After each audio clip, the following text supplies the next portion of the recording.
दोस्तों हमने बेन 10 के पिछले एपिसोड में देखा था कि जो एग्रीगर होता है वह उस पहले वाले एलियन को दोबारा कैद कर लिया होता है। कहानी के आगे दिखाया जाता है जिसमें बेन हिमदानों से लड़ते हुए दिखाई देता है। लड़ाई के दौरान वह हिमदानव बेन को बहुत मारता है। तभी बेन को पता चलता है उस हिमदानव को डॉक्टर एनिमो एक डिवाइस के मदद से कंट्रोल कर रहा होता है और डॉक्टर एनिमो एक ऐसा बम बनाया होता है जिसके विस्फोट से एक मिल के सारे लोग इस हिमदानव के जैसे बन जाएंगे। तभी ग्वेन और केविन उस बम को डीएक्टिवेट करने लगते हैं। इधर बेन ब्रेन स्टॉर्म बन जाता है और उस हिमदानव के सिर पर लगे हुए डिवाइस को अपने हिसाब से कंट्रोल करने लगता है। तब बेन उस हिमदानव से डॉक्टर एनिमो को पकड़ने के लिए बोलता है। तब ये दानव एनिमो को पकड़ने लगता है। तभी एनिमो बोलता है कि मुझे मत पकड़ो, मैं तुम्हारा मालिक हूँ। लेकिन वह दानव एनिमो को पकड़ लेता है और इधर ग्वेन और केविन मिलकर उस बम को डीएक्टिवेट कर देते हैं। तभी ग्वेन के प्लम्बर बैच में एक वॉइस रिकॉर्डिंग आता है जिसके अनुसार एक एलियन बेन के शहर यानी कि बेलबुर में आया होता है और काफी तबाही मचा रहा होता है। तभी बेन, केविन और ग्वेन बेलबुर जाते हैं। उस एलियन का नाम केलेवेगस होता है। तब ग्वेन अपने जादू से उस केलेवेगस को नीचे गिरा देती है। तभी बेन बिग चिल एलियन में ट्रांसफॉर्म हो जाता है, मगर केलेवेगस बिग चिल को भी लगभग हरा ही देता है। तभी बेन अल्टीमेट बिग चिल बन जाता है और उस केलेवेगस को मारने लगता है।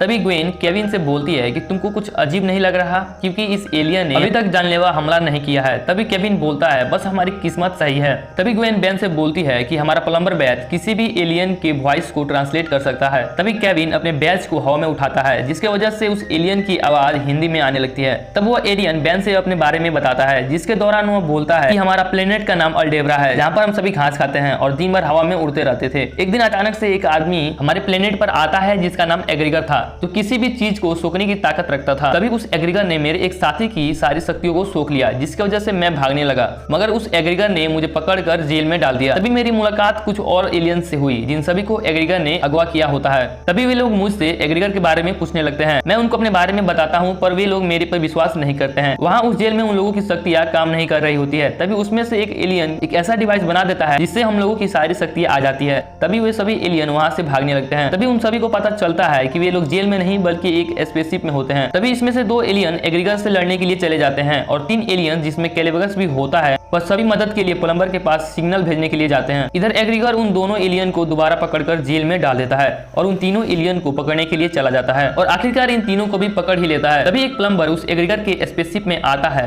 तब एग्रीगर उस प्लम्बर से बोलता है कि शायद कंप्यूटर खराब है इसलिए आपको सिग्नल मिला होगा, लेकिन वो प्लम्बर सिग्नल भेजने वाले को खोजने लगता है। तभी वह प्लम्बर इन एलियंस को देख लेता है। तभी एग्रीगर अपनी छड़ी से उस प्लम्बर को भी मारकर उस जेल में डाल देता है। तभी वे सभी एलियंस उस स्पेसशिप के पार्ट्स को तोड़ के नीचे आ जाते हैं और भागने लगते हैं। तभी केलेवेगस वहाँ उन सभी के पास आता है और बोलता है कि मैं रास्ता जानता हूँ। सभी केलेवेगस के साथ जाने लगते हैं। तभी केलेवेगस धोखे से उन सभी एलियंस को एग्रीगर के पास लेके चला जाता है। तब केलेवेगस उन लोगों के बदले अपने को आजाद करने के लिए बोलता है, मगर एग्रीगर बोलता है कि मैंने झूठ बोला था। तब केलेवेगस गुस्से में उस डिवाइस को एग्रीगर के ऊपर फेंक देता है जिसकी वजह से एग्रीगर की सारी शक्तियां चली जाती है और वे सभी उस प्लम्बर के लाए हुए स्पेसशिप में बैठ जाते हैं और पृथ्वी पर चले जाते हैं और सभी आपस में राय करके अलग अलग डायरेक्शन में चले जाते हैं। तो गाइस इसका अगले एपिसोड को देखने के लिए इस चैनल को सब्सक्राइब कर दे।